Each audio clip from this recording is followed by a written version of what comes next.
Hi friends, मैं आकांक्षा शर्मा जी की with आकांक्षा में आपका स्वागत करती हूँ। फ्रेंड्स, आज हम महिला जनन अंग को पढ़ने वाले हैं। महिला जनन अंग के हम एमसीक्यू लगाएंगे।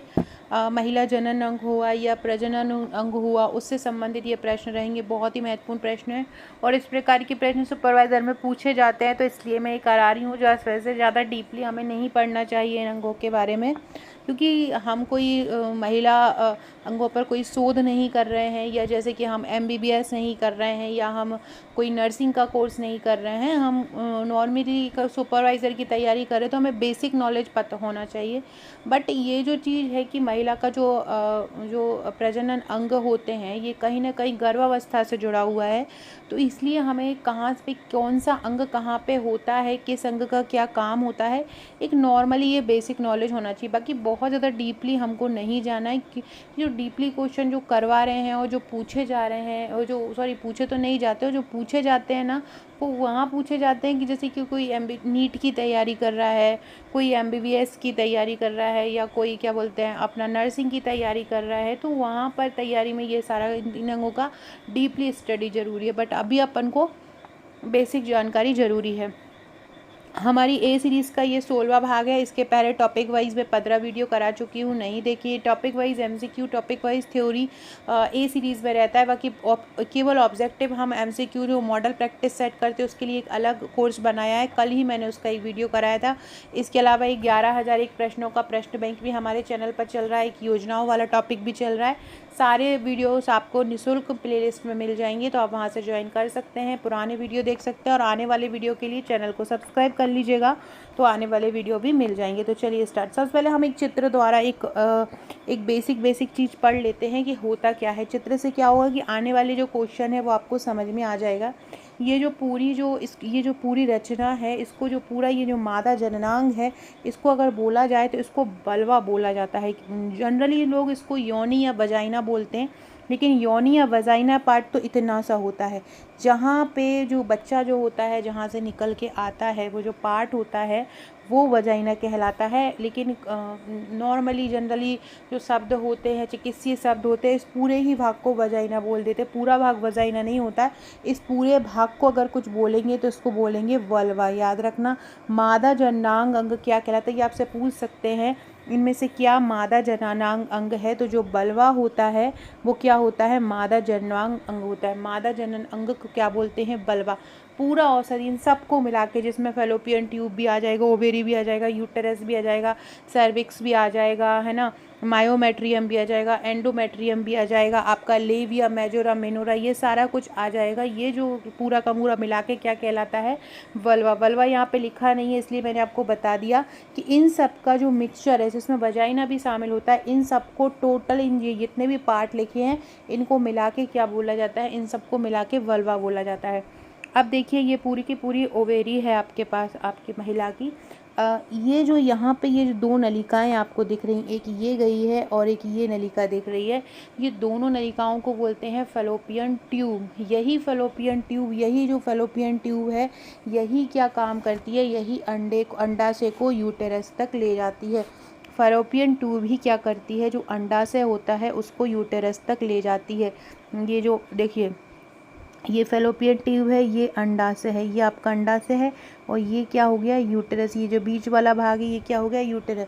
तो फेलोपियन ट्यूब ये अंडा है, यहाँ से जुड़ी हुई है। अंडे को लेकर ये कहाँ पे आ जाएगी, यहाँ पे यूटेरस तक आ जाएगी।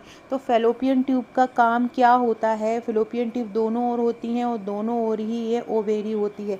ये जो ओवेरी भी क्या होती है, दोनों ओर ही ओवेरी होती है। तो ये जो ओवेरी होती है इसको हम बोलते हैं अंडाशय। इसमें अंडे होते हैं महिला के। और ये जो फेलोपियन ट्यूब होती है, ये मैंने बताया, ये दोनों तरफ ये फेलोपियन ट्यूब होती है, ये अंडाशय को यूटेरस तक ले जाती। यूटेरस ये होता है। यूटेरस किसको बोलते हैं, यूटेरस को हिंदी में बोलते हैं गर्भाशय।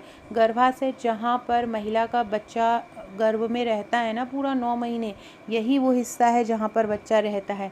इसके बाद ओवेरी मैंने आपको बता दी। ओवेरी में क्या होता है, अंडा होता है। ओवेरी को हम अंडा से बोलते हैं, और यहीं पे अंडे होते हैं। इसके अलावा ये और भाग क्या दिख रहा है, ये सर्विक्स। सर्विक्स को हम बोलते हैं गर्भाशय की ग्रीवा या गर्दन। ये आजकल इसी का कैंसर बहुत हो रहा है, बोलते हैं ना कैंसर हो रहा है, ये महिलाओं में यही वाला कैंसर हो रहा है।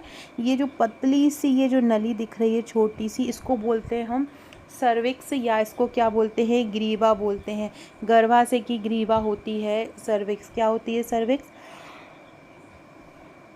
गर्भाशय की ग्रीवा होती है। और आपसे कभी कभी अभी ये आने वाले क्वेश्चन में ये क्वेश्चन आपसे पूछेंगे कि सर्विक्स काम क्या करता है आखिरकार। तो सर्विक्स क्या काम करता है, जैसे कि ये गर्भाशय है और ये क्या है, वजाइना। तो इन देखिए ये क्या है, गर्भाशय है, और ये क्या है, वजाइना है। इन दोनों के बीच ये जो लाइन जो खींची है, इन दोनों में संबंध कौन बता रहा है, सर्विक्स बता रहा है।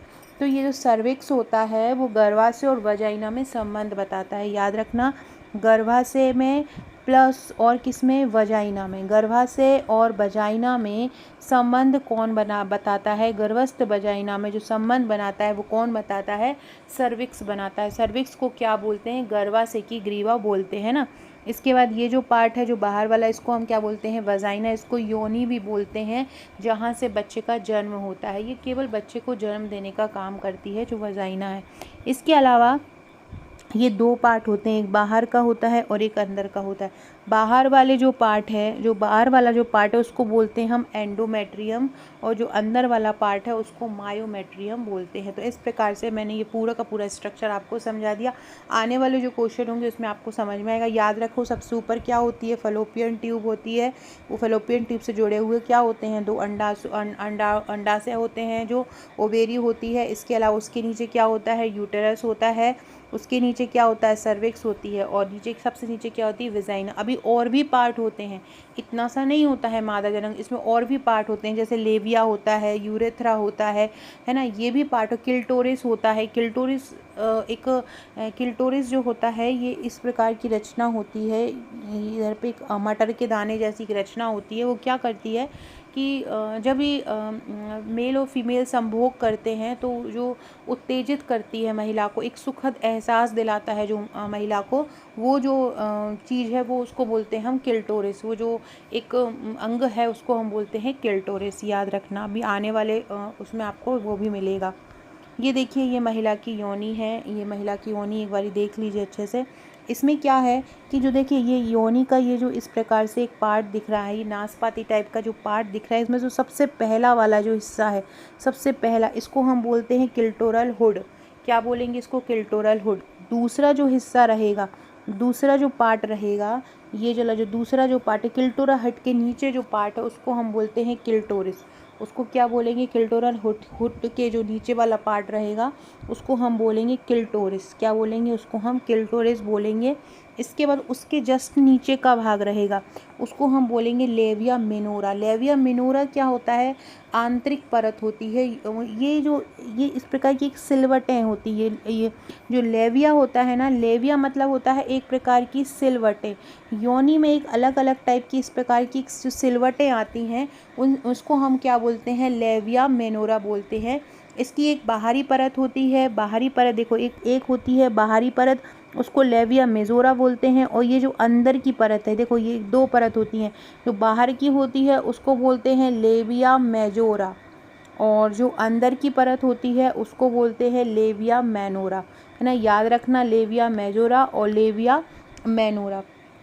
इसके बाद देखो ये चौथा जो पार्ट दिखा है, जस्ट नीचे का पार्ट है, यहाँ से क्या होती है, जो यूरेथ्रल होती है वो ओपनिंग हुई होती है उसकी। क्या होती है, जो हमारी जो वजाइना होती है ना, उसको उसकी ओपनिंग होती है, मतलब पेशाब को शरीर से बाहर निकालता है। ये जो एक छोटा सा छिद्र होता है यहाँ पर, इसको हम बोलते हैं यूरेथ्रल ओपनिंग। यूरेथ्रल ओपनिंग को क्या बोलते हैं, यूरेथ्रल ओपनिंग मतलब होता है जहाँ से टॉयलेट बाहर आती है महिला को, उसको हम यूरेथ्रल ओपनिंग कहते हैं। पांचवा जो भाग होता है, देखो ये चौथा वाला जो भाग हो गया ये यूरेथ्रल ओपनिंग, यहाँ से क्या होती है, टॉयलेट जो महिलाएं करती हैं वो बाहर आती है। जो पांचवा वाला जो पार्ट है, पांचवा वाले पार्ट को वजाइनल ओपनिंग कहते हैं, वहाँ से वजाइना ओपन होती है।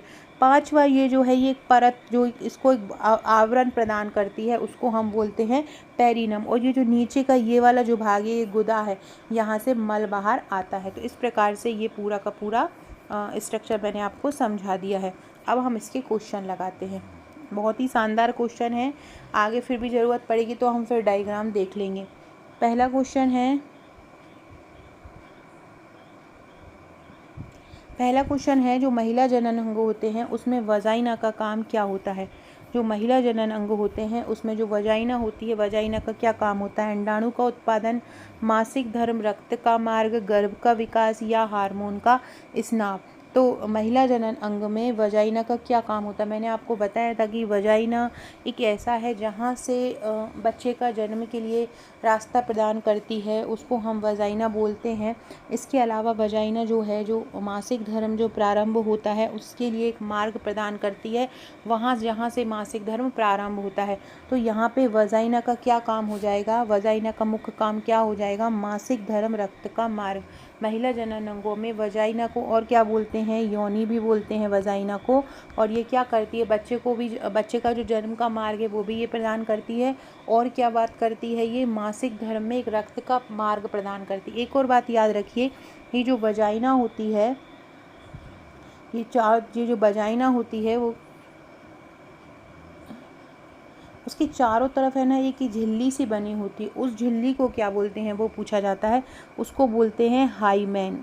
वजाइना के चारों ओर एक झिल्ली रहती है, उस झिल्ली को क्या बोलते हैं, उस झिल्ली को हाइमेन बोलते हैं, याद रखना। वजाइना का क्या काम है, मासिक धर्म में रक्त का मार्ग। ओवरी का मुख्य काम क्या है। ओवरी मैंने आपको बताया था कि जो दोनों तरफ जो होते हैं, जैसे कि ये आपका एक इस तरफ, एक ये और एक ये, इस तरफ से दो ओवेरी होती हैं। तो ये क्या काम करती है, ओवेरी जिसमें अंडा होता है, तो जब जिसमें अंडा होगा तो वो अंडे से ही संबंधित काम करेगी। तो क्या करेगी, अंडाणु का उत्पादन करेगी और हार्मोन का स्राव करेगी। ओवेरी का प्रमुख काम क्या होगा, अंडाणु का उत्पादन और हार्मोन का स्रावन करना। ये भी सेम वैसा ही डायग्राम है, देखो इसमें और आपको क्लियरली समझ में आ जाएगा। ये जो मैंने अभी ऊपर आपको बताया था, ये जो नलिकाएं होती हैं इसको क्या बोलते हैं, फेलोपियन नलिका बोलते हैं या फेलोपियन ट्यूब होती हैं। फेलोपियन ट्यूब यहाँ पे एक अंडे से जुड़ी हुई होती हैं, उसको हम क्या बोलते हैं, ओवेरी। ये दो क्या हो जाएंगे, ओवेरी हो जाएंगे। ये वाला जो भाग होता है ये यूटेरस होता है। ये फेलोपियन नलिका है जो अंडाशय को यूटेरस में डालती है। इसके अलावा ये जो एक ग्रीवा दिख रही है, एक पतली सी जो गर्दन टाइप की रिक्त, उसको क्या बोलते हैं, सर्विक्स कहते हैं। ये जो जहाँ से महिलाओं को टाइम समय आता है वो स्थिति हो गई, या महिलाओं का बच्चा बाहर आता है उसको क्या बोलते हैं, वजाइना बोलते हैं। ये पूरी जो योनि का, ये जिस पूरे योनि के जो सारे पार्ट मिलकर क्या कहलाते हैं, वल्वा कहलाते हैं। याद रखना, पूरा मादा जनन अंग क्या कहलाता है, वल्वा कहलाता है। तो ये आपको समझ में आ जाएगा। अगला है यूटेरस का कार्य क्या है। यूटेरस क्या होता है, यूटेरस को गर्भाशय बोलते हैं। और यूटेरस क्या काम करता है, गर्भ का विकास करता है, गर्भ को अपने अंदर अच्छे से रखता है। तो यूटेरस को हिंदी में बोलते हैं गर्भाशय। और गर्भाशय का मतलब क्या होगा, जो गर्भ को आश्रय दे रहा है, मतलब गर्भ का विकास और रख रखाव।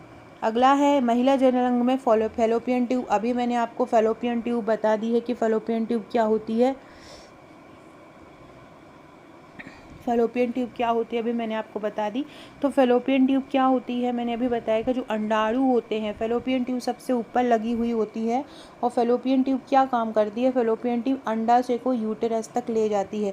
फेलोपियन ट्यूब क्या काम करती है, इस प्रकार की ये ट्यूब दोनों तरफ बनी हुई होती हैं और अंडाशय से या अंडाशय इनके दोनों लटके होते हैं। ये क्या करती हैं, अंडाशय को जो गर्भाशय रहता है वहाँ तक ले जाती हैं।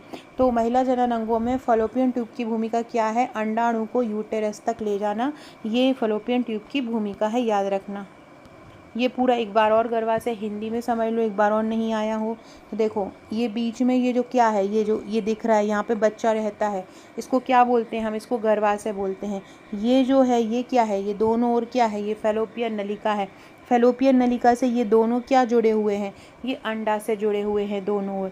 इसके अलावा ये जो बाहरी है ये आंतरिक ओएस है और ये बाहरी ओएस है। मतलब जो आंतरिक, इसको हम बोल सकते हैं एक्सोडोरियम या एंडोटोरियम। एक्सोटोरियम या एंडोटोरियम जिसको हम बोलते हैं, ये बाहर की जो परत होती है उसको एक्सो बोलते हैं और ये जो अंदर की होती है उसको एंडो बोलते हैं।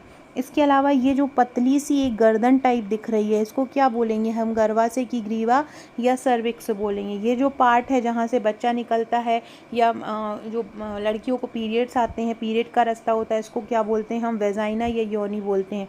ये जो नीचे का जो हिस्सा है इसको क्या बोलेंगे, लेवियम माइनस बोलेंगे। जो नीचे का ये जो हिस्सा है इसको क्या बोलेंगे, लेवियस माइनस बोलेंगे, याद रखिएगा। सर्विक्स का मुख्य कार्य, सर्विक्स हमने अभी पढ़ा है। सर्विक्स क्या करता है? सर्वक्स गर्दन है, मैंने अभी आपको बताया था ऊपर कि सर्विक्स क्या करता है कि जो गर्भाशय होता है और वजाइना होता है उसके बीच संबंध बनाता है। अगर सर्विक्स नहीं होगा, देखिए ये वजाइना है और ये क्या है? गर्भाशय है। इन दोनों को जोड़ कौन रहा है? इन दोनों को जोड़ रहा है क्या? सर्विक्स। इन दोनों को जोड़ क्या रहा है? सर्विक्स। तो क्या करता है ये? जो योनि या वजाइना है और गर्भाशय के बीच संबंध बनाता है। कौन बनाता है? सर्विक्स बनाता है। महिला जनन अंगों में वजाइना की जो संरचना होती है वो कैसी होती है? लंबी ट्यूब जैसी होती है या पतली लचीली नली होती है, मोटी मांसपेशी होती है, गोलाकार अंग। जो मैंने अपन ने अभी देखा है कि इस प्रकार से एक ऐसी जनन अंग टाइप की, इस प्रकार से एक पतली सी लचीली सी इस प्रकार से एक नली जो होती है वो वजाइना होती है। तो वजाइना क्या होगा? एक पतली और लचीली नली हो जाएगी। एक लंबी ट्यूब मत लगाना, क्या हो जाएगा? एक पतली और लचीली जो नली होती है उसको वजाइना बोलेंगे। अगला है अंडाशय की मात्रा। अभी हमने ऊपर पढ़ा कि दो फलोपियन जो नलिकाएं होती हैं, दो फलोपन अगर नलिकाएं होती हैं तो हर में दोनों फलोपन नलिकाओं में अंडाशय होते हैं जो कहाँ पर जाते हैं? जो कि गर्भाशय में चले जाते हैं। तो अंडाशय की मात्रा कितनी होती है? 2 अंडाशय महिलाओं में पाए जाते हैं। महिला जनन अंगों में लेविया का क्या काम होता है? जो महिला जनन अंग लेविया होता क्या है? मैंने अभी बताया। लेविया क्या होता है? जो महिलाओं की योनि होती है उसमें त्वचा की कुछ सिलवटें पाई जाती हैं, तो त्वचा की सिलवटों को ही लेविया कहा जाता है। महिला जनन अंगों में लेविया का क्या काम है? तो लेविया त्वचा में महिला की जो योनि होती है उसमें एक जो सिलवटें टाइप पाई जाती है, इस तरह की एक झिर्री टाइप पाई जाती है, क्योंकि लचीली हमारे जो योनि होती है वो मांसपेशियाँ बहुत सॉफ्ट होती हैं, बहुत लचीली होती है, तो झिल्ली टाइप पाई जाती है। उसको झिल्लियों को जो सिलवटें ही होती हैं उन सिलवटों को ही क्या बोला जाता है? उन सिलवटों को ही लेविया बोला जाता है। तो ये क्या काम करती हैं? ये जो लेविया होता है ये क्या काम करता है? तो ये यौन उत्तेजना, सेक्स के प्रति उत्तेजित करता है, यौन उत्तेजना पैदा करता है। क्या? लेविया। लेविया 2 प्रकार के होते हैं, एक लेविया मेजोरा और एक लेविया मेनोरा। लेविया मेजोरा जो होती है वो बाहरी परत होती है और जो लेविया मेनोरा होती है वो आंतरिक परत होती है। इससे समझ लो लेविया मेजोरा। देखो ये जो हिस्सा है ये वाला, ये जो हिस्सा होता है इसको हम बोलते हैं क्लिटोरिस। क्लिटोरिस मतलब क्या होता है? मैंने अभी ऊपर बताया कि आपको ऊपर बताया कि जो क्लिटोरस होता है वो महिला जब संभोग करती है तो उसको एक सुख प्रदान करता है, एक खुशी प्रदान करता है। तो वो कौन प्रदान करता है? वो यही क्लिटोरिस करता है। आपसे पूछेंगे क्लिटोरिस कहाँ होता है? देखो ये क्लिटोरिस बिल्कुल योनि के जो ऊपर वाला हिस्सा होता है, एक मटर के दाने के समान एक संरचना पाई जाती है, एक मटर के दाने के समान एक रचना होती है, उसको हम क्लिटोरिस बोलते हैं। उसी के नीचे ही ये 2 भाग होते हैं। ये जो बाहर वाला जो भाग है इसको हम बोलते हैं लेविया मेजोरा और जो अंदर वाला भाग है उसको बोले लेविया मेनोरा। और ये सब मिलकर क्या बनाएगा? बल्वा बनाएगा। ये जो भाग है जहाँ से बच्चा बाहर आता है, ब्लड बाहर आता है, इसको क्या बोलते हैं? वजाइना बोलते हैं। क्लिटोरिस किस प्रकार का अंग है? अभी मैंने ऊपर बताया। क्लिटोरिस कैसा है? यौन उत्तेजना के लिए अंग है, आपको उत्तेजित करता है। छोटा सा हिस्सा होता है बाहर ऊपर की तरफ होता है, एक छोटा सा हिस्सा बाहर हो जाता है, इसको क्लिटोरिस होते हैं। बाकी का जो इसका हिस्सा होता है, ये देखो एक ये छोटी सी आपको एक हिस्सा दिख रहा होगा, ये देखो इसके बाकी का हिस्सा इसके अंदर आ जाता है, अंदर चला जाता है। हमको केवल एक ही बाहर का हिस्सा दिखता है, एक मटर के दाने का, उसको हम बोलते हैं क्लिटोरिस बोलते हैं। यूटेरस की दीवार को क्या नाम जानते हैं? यूटेरस की जो दीवार है उसको बोलते हैं हम एंडोमेट्रियम। यूटेरस चारों ओर एक गर्भाशय को एक आवरण प्रदान करती है, गर्भाशय को एक वातावरण प्रदान करती है। तो याद रखना यूटेरस की दीवार को क्या बोला जाता है? एंडोमेट्रियम बोला जाता है। अगला है जो फलोपियन ट्यूब्स होती हैं उनका सामान्य आकार कितना होता है? तो फलोपियन ट्यूब जो होती है वो 10 से 12 सेंटीमीटर लंबी होना चाहिए। फलोपियन ट्यूब का आकार मतलब ये जो होती हैं फलोपियन ट्यूब इस प्रकार से जो फलोपियन ट्यूब होती हैं उनका आकार कितना होना चाहिए? 10 से 12 सेंटीमीटर लंबा होना चाहिए। और इनका जो 4 से 5, और अगर इंचों में आपसे पूछें तो 4 से 5 इंच लंबी, और अगर सेंटीमीटर में पूछें तो 10 से 12 सेंटीमीटर लंबा। ये दोनों फैक्ट याद रखिएगा, कुछ भी आपसे पूछ सकते हैं इसके बारे में। फैलोपियन ट्यूब के बारे में। फैलोपियन ट्यूब क्या काम करती है? अंडाशय को यूटेरस तक ले जाती है। और जो फैलोपियन ट्यूब का जो व्यास होता है वो 0.2 से 0.6 इंच तक होता है। इस 0.2 से 0.6 इंच या आधा सेंटीमीटर का व्यास इसको बोल सकते हैं, याद रखिएगा। अगला है एंडोमेट्रियम की मुख्य भूमिका क्या होती है? मैंने अभी बताया था कि गर्भ के विकास के लिए ये एक उपयुक्त वातावरण प्रदान करता है। कौन? एंडोमेट्रियम। अगला है सर्विक्स। सर्विक्स मैंने क्या बताई थी? जो गर्भाशय की ग्रीवा होती है, गर्भाशय में एक बहुत पतली सी ग्रीवा होती है, यही वो सर्विक्स है जहाँ से जो बच्चा होता है वो बाहर आता है ना। गर्विक्स की ग्रीवा से ही बच्चा, बहुत पतली सी एक नली नली टाइप होती है। इसकी लंबाई कितनी होना? जनरली कुछ लोगों में क्या होता है, सर्विक्स जो होती है, गर्भाशय की ग्रीवा छोटी होती है तो वो बच्चा होने में बहुत ज़्यादा कॉम्प्लिकेशंस होते हैं, परेशानी होती है। और जो सामान्य इसकी जो लंबाई होती है सर्विक्स की, वो 4 से 5 सेंटीमीटर लंबाई होना ही चाहिए। 20 सप्ताह में इसकी जो लंबाई नापी गई थी वो 2 सेंटीमीटर प्लस मापी गई थी जब बच्चा गर्भाशय के अंदर था।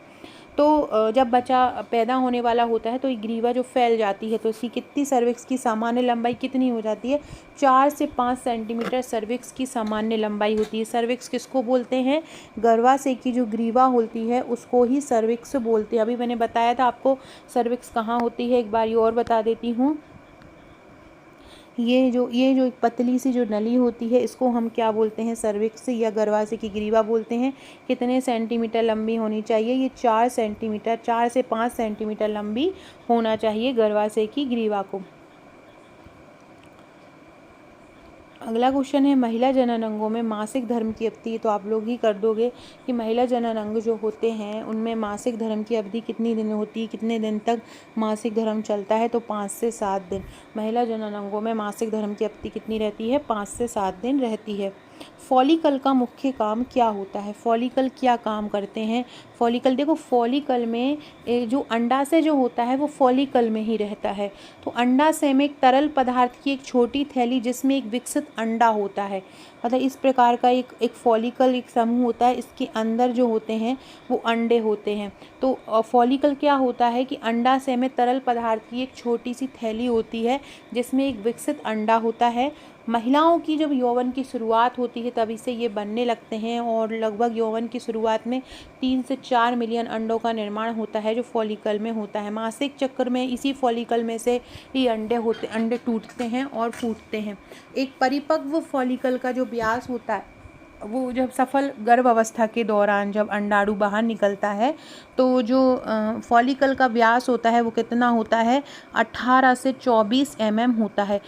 ओव्यूलेशन जो पीरियड होता है, ओव्यूलेशन जो होता है, अंडोत्सर्ग जिसको बोलते हैं, एक ल्यूटिनाइजिंग हार्मोन आता है जिसको हम LH हार्मोन बोलते हैं।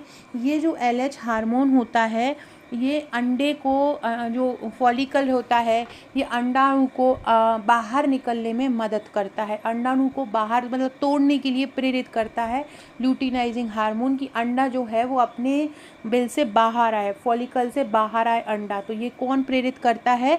ल्यूटिनाइजिंग हार्मोन या LH हार्मोन प्रेरित करता है। तो फॉलिकल का मुख्य कार्य क्या है? अंडाणु का विकास और परिपक्वता फॉलिकल का प्रमुख कार्य है। महिला जनन अंगों में ग्लैंड्स किस प्रकार की होती हैं? स्नावक होती हैं, तंत्रिका होती हैं, कोशिका होती हैं, मज्जा होती हैं। ग्लैंड्स का काम ही होता है स्नावक, मतलब सीक्रेट करना। महिला जनन अंगों में पेरीमेट्रियम की क्या भूमिका होती है? पेरीमेट, जहाँ पर पेरी आ गया समझ लो उसको चारों तरफ से घेरे हुए है। जो चारों तरफ से किसी को घेरे हुए होता है उसको हम पेरीमेट्रियम बोलते हैं। पेरीमेट्रियम क्या काम करता है? तो गर्भाशय की बाहरी परत होती है उसकी रक्षा करती है। जहाँ पर पेरी आ गया मतलब वो बाहरी परत है। तो पेरीमेट्रियम क्या होता है? गर्भाशय की बाहरी परत होती है जो उसको गर्भाशय को बाहरी वातावरण से उसकी रक्षा करती है। किल्टोरिस क्या होता है? जो महिलाओं को संभोग के समय एक आनंद प्रदान करता है उसको किल्टोरिस बोलते हैं। सबसे ऊपर की जो एक मटर के दाने की जो संरचना होती है गोल बाहर ऊपर की तरफ होती है, इसका बाकी का हिस्सा अंदर की तरफ होता है, उसको किल्टोरिस बोलते हैं। और ये किसके कारण होती है? तंत्रिका अंत के कारण होती है। तंत्रिकाएँ जो होती हैं वो यहीं पर जाके अंत होती हैं। जो पूरे हमारे शरीर की तंत्रिका होती हैं वो यहीं पर जाके अंत होती हैं, उसको हम किल्टोरिस। वो को योनि के नीचे ही जाकर उसका अंत होता है। तो इसकी संवेदनशीलता किसके कारण होती है? ये संवेदनशीलता होती है जो क्लिटोरिस में, वो किसके कारण होती है? तंत्रिका अंत के कारण होती है। लेविया मेनोरा और लेविया मेजोरा में क्या अंतर है? तो लेविया, मैंने अभी बताया था, लेविया मेनोरा क्या होता है? बाहरी परत, योनि की जब योनि की ओपनिंग होती है, जैसे ही हमारी ये योनि है, योनि की जो ओपनिंग, योनि में कुछ क्या होता है, सिलवटी, अंदर अंदर जो मांस है उसमें कुछ ऐसे झिर्रीदार सिलवटें टाइप पाई जाती हैं। तो जो अंदर वाला जो पार्ट होता है उसको हम क्या बोलते हैं? लेविया मेनोरा बोलते हैं, लेविया मेनोरा। और जो बाहर वाला प्राप्त पात्र होता है, जो पार्ट होता है सॉरी, उसको लेविया मेजोरा बोलते हैं। तो मतलब इसका अंतर क्या होता है? आकार और स्थिति का अंतर होता है। लेविया मेनोरा और लेविया मेजोरा में किसका अंतर होता है? आकार और स्थिति का अंतर होता है। अगला है, महिला जनन अंगों में ओवेरी का स्थान क्या है? महिला जनन अंगों में ओवेरी कहाँ होती है? यूटेरस के दोनों ओर, फलोपियन ट्यूब के ऊपर, या फलोपियन ट्यूब के भीतर, या सर्विक्स के पास। तो ओवरी का स्थान कहाँ होता है? जो ओवरी का स्थान जो यूटेरस होता है, गर्भाशय होता है, गर्भाशय के दोनों ओर ही क्या पाई जाती है? अंडाशय या ओवरी पाई जाती है। और इससे कौन जुड़ा होता है? इससे जुड़ी होती है कौन? इससे जुड़ी होती हैं फलोपियन ट्यूब। ये फलोपियन ट्यूब ही अंडाशय को यूटेरस तक ले जाती हैं। तो महिला जनन अंगों में ओवरी का स्थान कहाँ पर है? यूटेरस के दोनों ओर या गर्भाशय के दोनों ओर होता है। अगला है, गर्भाशय में जो एंडोमेट्रियम होता है, जो कि गर्भाशय को एक वातावरण प्रदान करता है, उसकी मोटाई सामान्यतः कितनी होना चाहिए? तो उसकी मोटाई होना चाहिए 6 से 8 मिलीमीटर। गर्भाशय में जो गर्भाशय होता है, गर्भाशय जो होता है उसके चारों ओर एक एंडोमेट्रियम टाइप एक परत पाई जाती है। उसकी मोटाई कितनी होना चाहिए? उसकी मोटाई जो होना चाहिए वो होना चाहिए 6 मिलीमीटर। कितनी मोटाई होना चाहिए? 6 से 8 मिलीमीटर एंडोमेट्रियम की मोटाई होनी चाहिए। महिला जनन अंगों में अगर मासिक धर्म आता है तो हार्मोन क्या होता है? हार्मोन का स्तर बढ़ने लगता है कि हार्मोन का स्तर घटने लगता है? तो हार्मोन का स्तर घटता हुआ दिखाई देता है। जो महिला जनन अंगों में जो हार्मोन सीक्रेट होते हैं ग्लैंड से, जैसे ही मासिक धर्म आता है, मासिक धर्म के दौरान जो ज़्यादा हार्मोन सीक्रेट नहीं होते हैं, हार्मोन का जो सीक्रेट होने का जो क्रम है वो घटता हुआ दिखाई देता है। तो मासिक धर्म के दौरान हार्मोन का स्तर कैसा दिखता है? घटता हुआ दिखता है मासिक धर्म के दौरान हार्मोन का स्तर। अगला है, फॉलिकल किस अंग में पाया जाता है? ओवेरी में, यूटेरस में, वजाइना में, या फॉलोपियन ट्यूब में? तो फॉलिकल जो पाई जाती है वो ओवेरी में पाई जाती है। फॉलिकल किस में? ये फॉलिकल है और इसके अंदर क्या है? ये अंडाणु है। तो फॉलिकल किस अंग में पाया जाता है? फॉलिकल ओवेरी का हिस्सा है। फॉलिकल किसका है? अंडाशय में एक तरल पदार्थ की एक थैली होती है जिसमें अंडाणु डला हुआ होता है। यही थैली फूटती है और अंडाणु बाहर आता है। ल्यूटिनाइजिंग हार्मोन इसमें मदद करता है। अगला क्वेश्चन है, वजाइना की जो दीवारें हैं वो कैसी होती हैं? तो वजाइना की जो दीवारें हैं वो मांसपेशीय और लचीली होती हैं। फ्रेंड्स, एक बहुत ही शानदार खुशखबरी, गुड न्यूज़ आपके लिए लेके आई हूँ। आपको जैसे कि पता है कि हमारे जो सुपरवाइज़र का पैकेज है उसमें टोटल कितनी बुकलेट मिलती हैं? 7 बुकलेट मिलती हैं। इसमें एक बुकलेट 3000 प्लस MCQ की मिलती है, एक बुकलेट 1000 वर्ड लाइनर की मिलती है, और 5 बुकलेट जो होती हैं थ्योरी की मिलती हैं। साथ में डेली टेस्ट होते हैं, ऐसा नहीं है, और डेली टेस्ट के लिए रेगुलर आपको डेली PDF दी जाती है। डेली व्हाट्सएप पर आपको जैसे ही आप हमारे नोट्स लेते हैं, ये बुक्स तो आपके घर पर आती हैं, हम आपको तुरंत एक व्हाट्सएप और 2 टेलीग्राम ग्रुप से ऐड कर लेते हैं जहां आपकी तैयारी स्टार्ट हो जाती है। इन ग्रुप में आपकी तैयारी स्टार्ट रहती है। डेली आपको व्हाट्सएप पर आप पूरे टाइम अपडेट रहते हैं। हम हर वक्त ही क्वेश्चन भेजते हैं, तो और बच्चों को वो क्वेश्चन भेज के उनके क्विज करा करा के व्हाट्सएप हो या टेलीग्राम हो, वो क्वेश्चन याद करा देते हैं। हमारी जितनी भी धाराएं रहेंगी, जितने भी अधिनियम रहेंगे सिलेबस के अनुसार, जितनी भी प्रबंधन की डेफिनेशन रहेंगी, सारा कुछ हम उस ग्रुप में कराते हैं। तो बहुत सारे लोगों का कहना था कि कुछ लोग क्या है कि ऑफलाइन नोट्स नहीं ले सकते हैं, वो लोग चाहते हैं कि हम उन लोग के लिए केवल ऑनलाइन ग्रुप के लिए एक लिंक खोलें और वो पेमेंट देके हमारे ऑनलाइन ग्रुप से, हमारी ऑनलाइन टेस्ट सीरीज से डेली जुड़ सकें। तो उसके लिए अभी रक्षाबंधन के लिए एक ऑफ़र आया है, केवल 599 में आप हमारा 19 तारीख तक का ये ऑफ़र है। 599 में आप हमारे व्हाट्सएप ग्रुप से, आप हमारे दोनों टेलीग्राम ग्रुप से जुड़ सकते हैं। आपको अभी तक की सारी PDF मिल जाएंगी जो हमारे ग्रुप में B सीरीज़ चल रही है। इसके अलावा वीडियो की जितनी भी जो क्वेश्चन करवा रही हूँ, हर कोई टॉपिक के मैं करीब से 10 से 20 हज़ार हर टॉपिक से क्वेश्चन करवाऊँगी, जितने मैक्सिमम बन सकते हैं। सारी की PDF आपको वहाँ पे मिलेंगी। अधिनियम की ट्रिक्स आपको वहाँ पे मिलेंगी, जिससे कि आपको सारी धाराएं याद हो जाएं। परिभाषाएं जो रहेंगी, प्रबंधन हुआ, बाल विकास हुई, वो सारी चीज़ें भी आपको मिलेंगी। ये सारा का सारा मटेरियल आपको ऑनलाइन अगर लेते हैं तो 599 में, ऑनलाइन ऑफलाइन दोनों का चार्ज है 1499। 1499 में आपको 7 बुकलेट घर पे आएंगी, और क्या होगा, आपको जो ऑनलाइन आपकी तैयारी आपको उसके साथ मुफ्त मिलेगी। अगर केवल ऑनलाइन लेना चाहते हैं तो 599 में आप ऑनलाइन ले सकते हैं।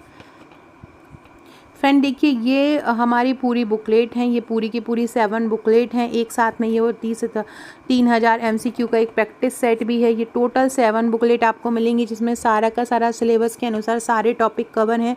बहुत ही ईजी लैंग्वेज में हैंड रिटन इनको कवर किया, इस तरह से आपके पास बुकलेट मिलेंगी।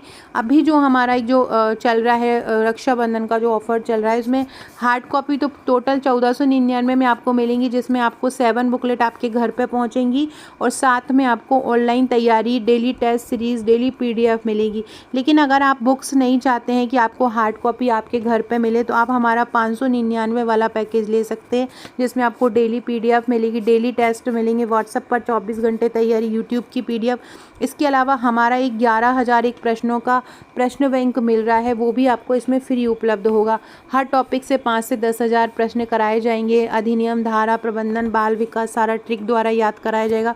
डेली रात को 10 बजे हमारे ग्रुप में टेस्ट होता है, टाइमर लगा हुआ होता है। डेली टॉप 20 निकाले जाते हैं, अलग अलग बच्चे टॉप करते हैं। तो ये बहुत शानदार तैयारी है। तो अगर आप हमारा ये वाला पैकेज लेना चाहते हैं, अगर आप हार्ड कॉपी वाला, तो ये 1499 में आएगा विद कुरियर। और अगर आप हमारा केवल ऑनलाइन ग्रुप ज्वाइन करना चाहते हैं, हमारी टेस्ट सीरीज़ डेली देना चाहते हैं, हाँ सारे टॉपिक ट्रिक द्वारा पढ़ना चाहते हैं, वीडियो की सारी PDF पाना चाहते हैं, तो 599 वाला पैकेज आप ले सकते हैं। ये मैंने फ्रेंड्स इसलिए बनाया था कि अभी मैं ऊपर आपको जब ही सर्विक्स पढ़ा रही थी, मतलब जो गर्भाशय की ग्रीवा पढ़ा रही, तो मैंने आपको बताया था कि कुछ गर्भाशय की ग्रीवा क्या होती हैं, अच्छी होती हैं, अच्छा बड़ी होती हैं, और कुछ क्या होती है, छोटी होती हैं। छोटी के कारण बच्चा क्या होता है, अलग उसका जो पैदा होता है उसकी, ये तो माता को थोड़ी कॉम्प्लिकेशंस आ जाते हैं। और इसमें क्या हो जाता है, देखिए अच्छी स्थिति है तो गर्भाशय की ग्रीवा अच्छी बड़ी है, तो बच्चा जो हो रहा है वो अच्छे से, सर्विक्स जो है, देखो ये है सर्विक्स और ये है वजाइना। ये वाला जो हिस्सा होता है ये वजाइना होता है, और ये जो हिस्सा होता है ग्रीवा होता है। ग्रीवा अगर अच्छे से होती है तो बच्चा जो होता है वो अच्छे से निकल के आ जाता है, और ग्रीवा अगर अच्छे फैलती नहीं है तो बच्चे को निकलने में प्रॉब्लम होती है। इसलिए मैंने ये चित्र डाला था। सो फ्रेंड्स, अगर ये लेना चाहते हैं तो आप मुझे व्हाट्सअप कर दीजिएगा। व्हाट्सअप नंबर ये मेरा लिखा हुआ है, आप मुझे व्हाट्सअप करके व्हाट्सअप करके आपको, अब अगर आप हार्ड कॉपी मंगाना चाहते हैं तो आपको एड्रेस देना है। ऑनलाइन मंगाना चाहते हैं तो आपको पेमेंट लेके हमारे ऑनलाइन ग्रुप से जुड़ जाना है। यकीन मानिए बहुत शानदार तैयारी करवा रही हूँ। जो लोग हमारे ग्रुप से जुड़े हुए हैं वो जानते हैं कि पूरे दिन मतलब बहुत सारे क्वेश्चन आपके डेली के तैयार होते हैं। हमारा टारगेट नहीं है कि आपको PDF दे दी बस, भर PDF देने भर से नहीं है, उस PDF का टेस्ट भी लिया जाता है, उसकी तैयारी भी कराई जाती है। इन सारी वीडियो जो मैं आपको करा रही हूँ, सारी की PDF भी वहाँ पे प्रोवाइड कराई जाती है, और अगले दिन उनका टेस्ट लिया जाता है। जैसे कि आज मैं ये पढ़ा रही हूँ, कल मैं इस टॉपिक का टेस्ट लूँ, इसको और एलोबरेट करके हम ग्रुप में भेजेंगे और वहाँ पे उसका टेस्ट होगा। अगला क्वेश्चन है जो क्लिटोरिस होता है, मैंने अभी बताया था क्लिटोरिस के बारे में, मटर के दाने के आकार का। ये कैसा होता है, ये छोटा और गोलाकार होता है, छोटी सी एक संरचना होती है गोलाकार। सर्विक्स की भूमिका मैंने अभी बताया था, यूटेरस और वजाइना के भी संबंध बनाना इसका जो है मतलब इसके प्रमुख गुण होता है। यूटेरस का आकार कैसा होता है, यूटेरस का जो आकार होता है वो उल्टे नाशपाती जैसा होता है। यूटेरस का आकार कैसा होता है, उल्टे नाशपाती जैसा यूटेरस का आकार होता है। अगला क्वेश्चन है, महिला जनन अंगों में एंडोमेट्रियम का क्या काम है, तो गर्भ के विकास के लिए उपयुक्त वातावरण प्रदान करना इसका प्रमुख काम है। सर्विक्स के भीतर एक छोटी सी एक उद्घाटन की एक नली होती है, सर्विक्स के भीतर होती है अंदर, उसको क्या बोलते हैं, उद्घाटन नली होगी तो क्या बोलेंगे, उसको ओपनिंग नली ही बोलते हैं। महिला जनन अंगों में लेविया की संरचना कैसी होती है? लंबी पतली नहीं होती, गोलाकार कट चौड़ा सा क्या होती है? एक बाहरी होती है और एक आंतरिक होती है। मेजोरा को क्या बोलते हैं? मेजोरा कौन सी परत होती है? बाहरी परत होती है। और आंतरिक परत को क्या बोलते हैं? मेनोरा। मेजोरा बाहरी परत है और आंतरिक परत कौन सी हो जाएगी? मेनोरा हो जाएगी। फैलोपियन ट्यूब का आकार कितना होता है? मैंने भी बताया था 10 से 12 सेंटीमीटर का आकार फैलोपियन ट्यूब का अच्छा माना जाता है। क्लिटोरिस की संरचना में कौन सा तंत्र तंत्रिका अंत प्रमुख होता है? तंत्रिका का अंत होता है नीचे आके, इसलिए इसको तंत्रिका अंत बोलते हैं। यूटेरस के भीतर एंडोमेट्रियम की जो मोटाई होती है वो किसके द्वारा नियंत्रित होती है? देखो, एक होता है एंडोमेट्रियम होता है जो गर्भाशय की अंदरूनी परत के साथ बनती है। जब मासिक धर्म गर्भाशय के साथ बनती, जब मासिक धर्म आरंभ होता है तो गर्भाशय से ये परतें जो होती हैं वो अलग हो जाती हैं। एक एंडोमेट्रियम होता है अंदर की तरफ और एक मायोमेट्रियम होता है जो बाहर की तरफ होता है गर्भाशय की दीवारों में। गर्भाशय की दीवारों में अंदर की तरफ होता है एंडोमेट्रियम। 2 दीवारें होती हैं गर्भाशय में। जो गर्भाशय होता है उसमें 2 दीवार, एक ये हो गई और एक ये हो गई। ये वाली जो होगी वो क्या कहलाएगी? मायोमेट्रियम। और ये वाली जो कहलाएगी वो क्या कहलाएगी? वो एंडोमेट्रियम कहलाएगी, जो गर्भाशय को एक वातावरण प्रदान करती है। अगला है मादा लिंग हार्मोन क्या है? एंड्रोजन है, एंड्रोलाइन है या एस्ट्रोजन है? तो मादा हार्मोन को एस्ट्रोजन बोलते हैं। मादा हार्मोन है, मादा लिंग जो हार्मोन है वो क्या कहलाता है? तो मादा लिंग हार्मोन एस्ट्रोजन कहलाता है।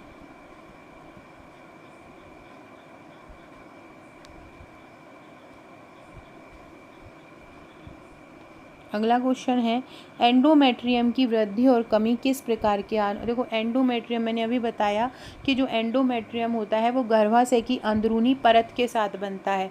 जैसे जैसे गर्भाशय बनता है वैसे वैसे उसकी अंदर की परत के साथ जो होता है वो एंडोमेट्रियम भी क्या होता है? बनता जाता है।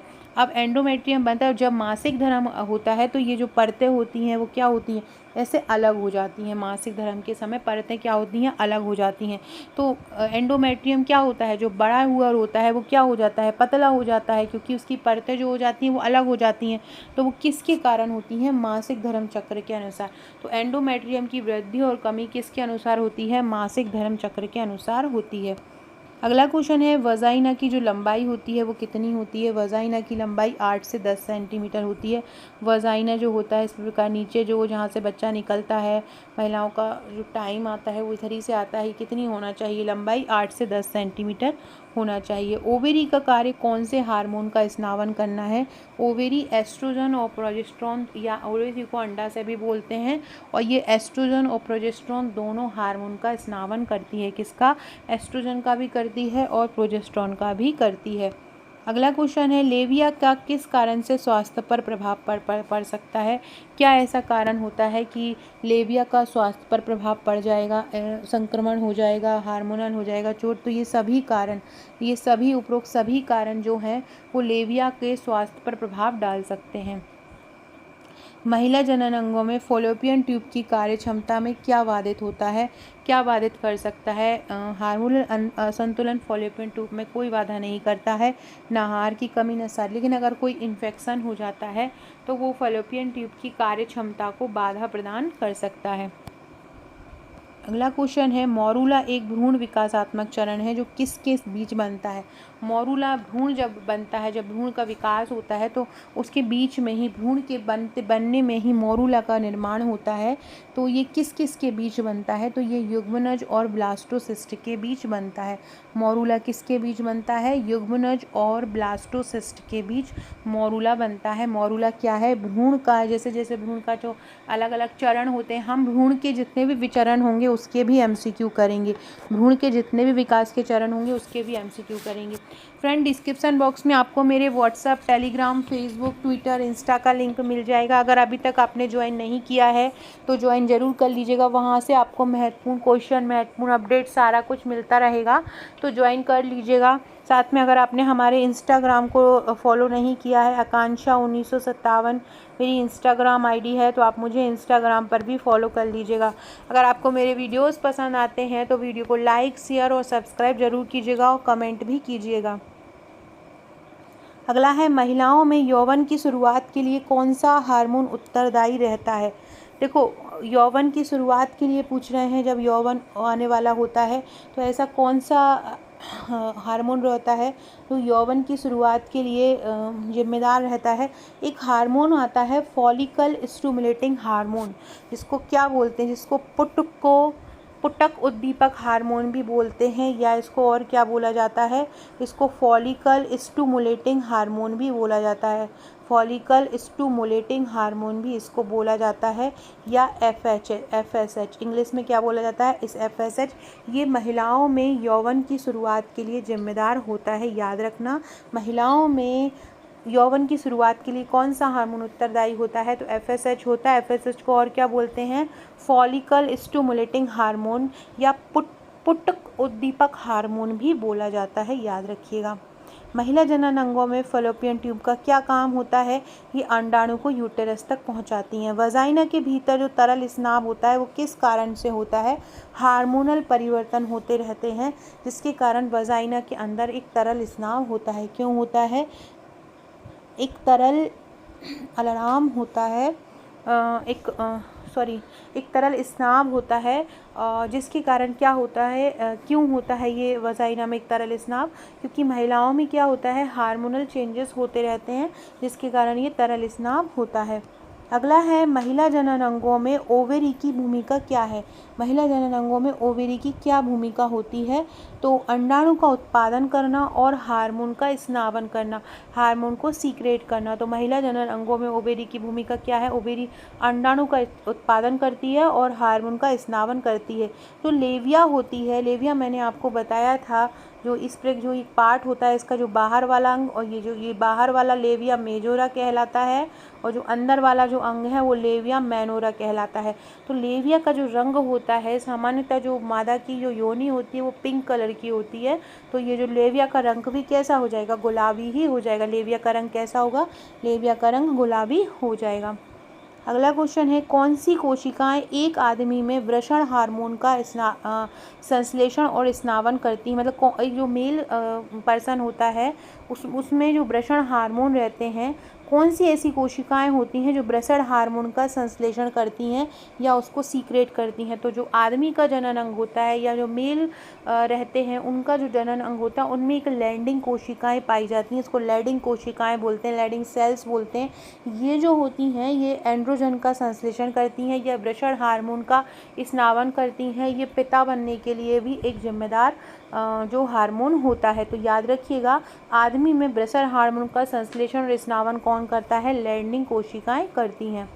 मनुष्य में आमतौर पर अलिंग सूत्र जोड़े की संख्या कितनी, देखो लिंग सूत्र के तो आपको पता है लिंग कितने होते हैं, 23 जोड़े होते हैं, लेकिन यहाँ पे क्या पूछा है, अलिंग सूत्र। तो अलिंग सूत्र के जो जोड़े होते हैं वो 22 होते हैं। अलिंग के कितने होते हैं, 22 होते हैं, और लिंग के कितने होते हैं, 23 जोड़े होते हैं। महिला जनन अंगों में क्लिटोरिस का आकार कैसा होता है, छोटा सा और गोलाकार होता है। महिला जनन अंगों में जो सर्विक्स होती है, जो ग्रीवा होती है, वो कितनी लंबी होती है, ग्रीवा की लंबाई 4 से 5 सेंटीमीटर होना चाहिए। ऊपर भी हम ये क्वेश्चन कर चुके हैं। ग्रीवा की जो लंबाई है वो छोटी सी ये ग्रीवा होती है, गर्भा से ग्रीवा जिसको बोलते हैं, इसको सर्विक्स भी बोला जाता है, और इसकी लंबाई कितनी है, 4 से 5 सेंटीमीटर इसकी लंबाई आदर्श लंबाई होती है। शुक्राणु अस्थायी रूप से कहाँ पर रहते हैं, शुक्राणु जो होते हैं अस्थायी रूप से अधिवृषण में रहते हैं। कहाँ होते हैं, रहते हैं अधिवृषण में रहते हैं। लगभग 3 मिलियन शुक्राणु एक आदमी के बनते हैं। इसमें कहाँ पे रहते हैं, ये अधिवृषण में रहते हैं। कौन सी मानव शरीर की सबसे बड़ी कोशिका है, शुक्राणु, ओवम मतलब अंडाणु, न्यूरॉन्स या ऑस्टियोक्लास्ट। तो जो ओवम होती है या इसको जो अंडाणु बोलते हैं, ये इस प्रकार की एक रचना होती है, ये मानव शरीर की सबसे बड़ी कोशिका होती है, अंडाणु। महिला प्रजनन प्रणाली का प्राथमिक यौन अंग कौन सा होता है, फैलोपियन ट्यूब, अंडाशय, गर्भाशय या गर्भाशय ग्रीवा। देखो प्रजनन प्रणाली का, प्रजनन जैसे ही महिला प्रजनन करना है, मतलब बच्चा पैदा करना है, तो अगर महिलाओं को अंडा ही नहीं बनेगा, उसके अंडाशय में अंडा ही नहीं आएगा, तो महिला प्रेग्नेंट कैसे होगी। तो तो उसका मेन कारण क्या होना चाहिए, उसका प्राथमिक यौन अंग इनमें से क्या होगा, अंडाशय होगा।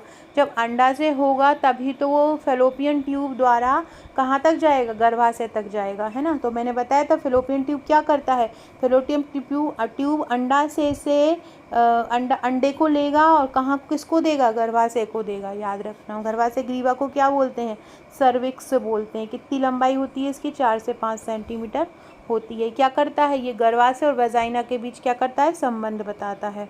इसके बारे में पढ़ लो। अंडाशय प्राथमिक महिला यौन अंग है जो महिला युग्मक और कई स्टेरॉइड हार्मोन का उत्पादन करते हैं। प्रत्येक जो अंडाशय होता है वो बादाम के आकार का ठोस भूरे गुलाबी रंग का होता है।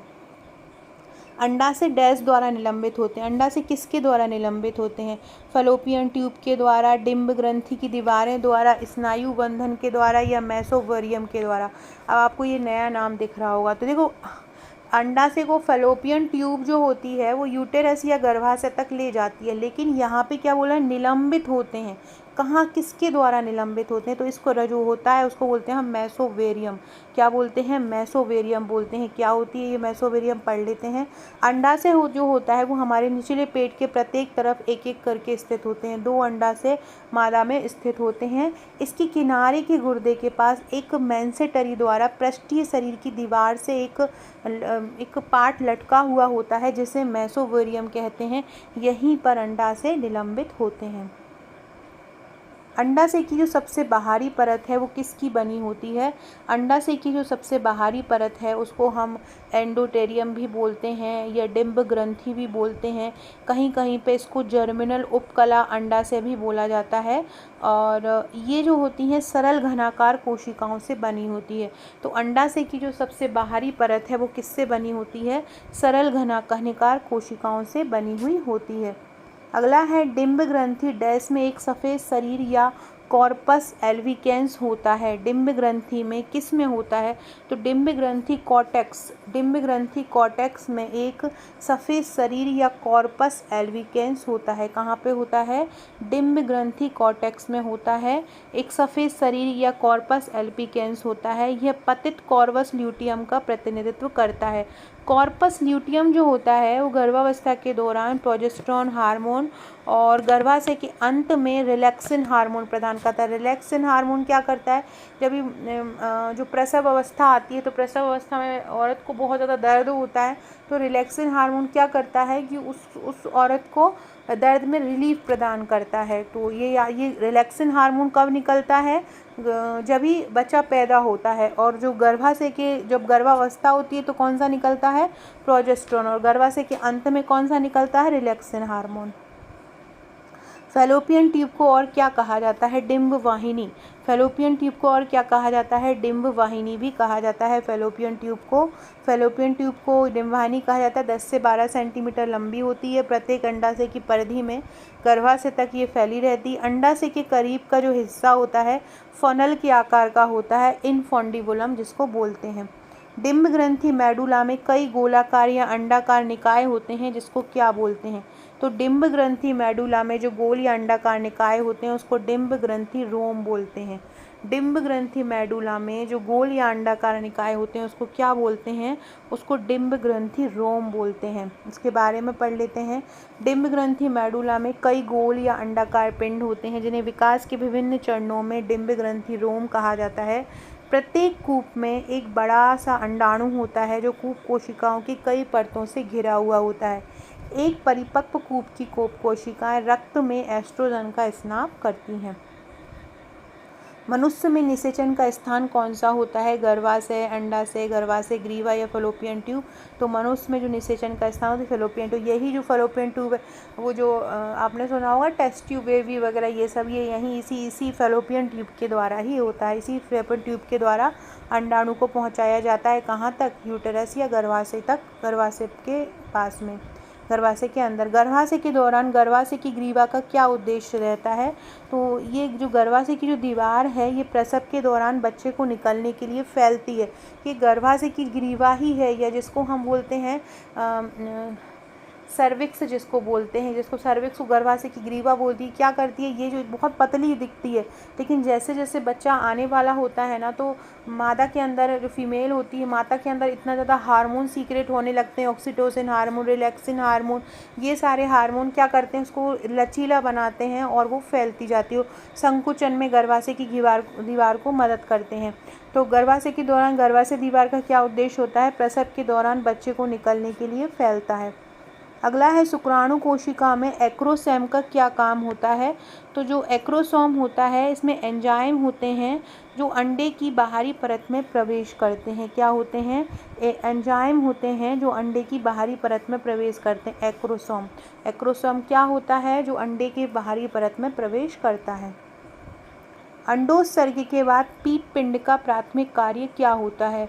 तो गर्भाशय को प्रत्यारोपण के लिए तैयार करने हेतु प्रोजेस्टेरोन, प्रत्यारोपण मैंने आपको बताया था कि जो अंडाणु होता है, अंडाणु का पूर्ण परिपक्वन होकर निकलना, तो गर्भाशय को जब गर्भाशय में जब उसका अंडाणु का रोपण होता है, प्रत्यारोपण होता है, तो उसको तैयार करने के लिए एक हार्मोन उत्पादित होता है। वो हार्मोन उत्पादन करने का काम कौन करता है, पीप पिंड।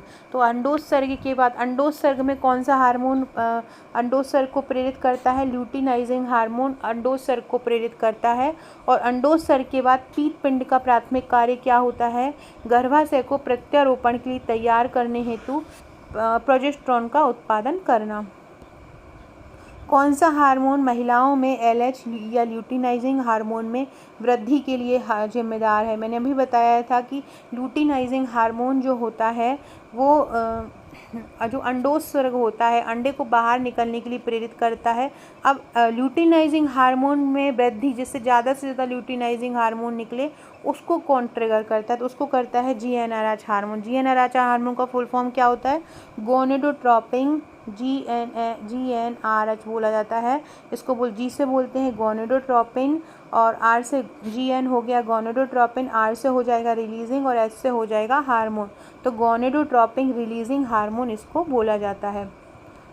अगला क्वेश्चन है, मानव निषेचन के दौरान घटनाओं का सही क्रम बताइए। इनमें से कौन सा क्रम मतलब कौन सा सबसे पहले जो क्रम आता है, तो सबसे पहले जो आता है, शुक्राणु अंडे में प्रवेश करता है, युग्मनज बनता है और आरोपण होता है। क्या होता है, शुक्राणु जो होता है कहाँ प्रवेश करता है, अंडाणु में प्रवेश करता है, उसके बाद क्या बनता है, युग्मनज बनता है और आरोपण हो जाता है। अगला है, उस संरचना का नाम बताइए जो विकासशील भ्रूण को गर्भाशय की दीवार से जोड़ती है, जिससे पोषक तत्वों और अपशिष्ट का आदान प्रदान हो सके। तो उसका नाम क्या है, प्लेसेंटा। प्लेसेंटा जो होता है वो गर्भाशय की दीवार से जुड़ता है बच्चों को, और प्लेसेंटा द्वारा ही भ्रूण को पोषक तत्व मिलते हैं और अपशिष्ट का आदान प्रदान होता है।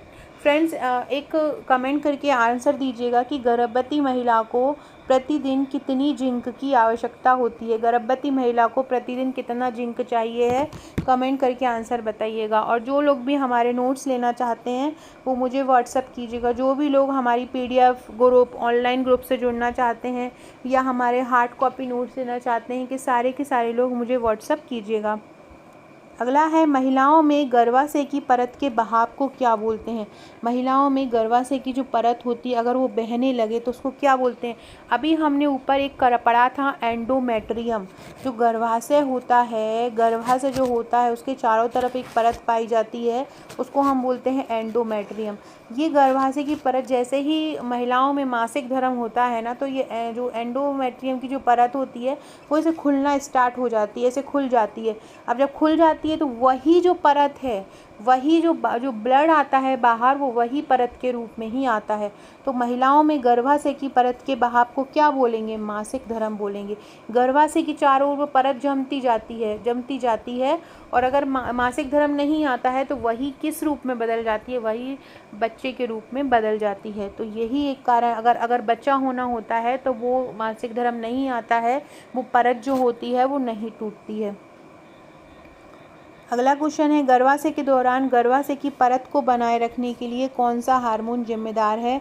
जो गर्भाशय की परत को बनाए रखता है उसके लिए कौन सा हार्मोन जिम्मेदार है, प्रोजेस्टेरोन। प्रोजेस्टेरोन हार्मोन जो है वो गर्भाशय की परत को, या गर्भाशय की परत को क्या बोलते हैं, एंडोमेट्रियम बोलते हैं, उसके लिए जिम्मेदार होता है। उस प्रक्रिया को क्या कहते हैं जिसके द्वारा एक परिपक्व अंडा अंडाशय से निकलता है? उसको बोलते हैं ओव्यूलेशन, या इसको अंडोत्सर्ग भी बोलते हैं, इसमें कौन सा हार्मोन हेल्प करता है? ल्यूटिनाइजिंग हार्मोन इसमें हेल्प करता है। और ल्यूटिनाइजिंग हार्मोन को बाहर निकलने में कौन हेल्प करता है? जो गोनेडोट्रोपिन हार्मोन है वो ल्यूटिनाइजिंग हार्मोन में वृद्धि करने के लिए प्रेरित करता है। ये दोनों फैक्ट याद रखिएगा। अगला है, उस प्रक्रिया को क्या कहते हैं जिसके द्वारा एक निषेचित अंडा गर्भाशय की दीवार में प्रत्यारोपित होता है? उसको बोलते हैं प्रत्यारोपण। क्या बोलते हैं उसको? प्रत्यारोपण। और इसमें कौन सा हार्मोन हेल्प करता है प्रत्यारोपण करने के लिए? प्रोजेस्टेरोन हार्मोन हेल्प करता है। मैंने आपको बता दिया था। सो फ्रेंड्स, ये था हमारा आज का वीडियो। बहुत शानदार ये क्वेश्चन थे। अगर आप हमारी ये 11,000 क्वेश्चन बैंक ऑनलाइन तैयारी ऑनलाइन ग्रुप से जुड़ना चाहते हैं तो व्हाट्सअप कीजिएगा। हमारी बुकलेट लेना चाहते हैं, 7 बुकलेट लेना चाहते हैं तो मुझे व्हाट्सअप कीजिएगा। और वीडियो अच्छा लगे तो लाइक शेयर सब्सक्राइब जरूर कीजिएगा। Okay friends, thank you.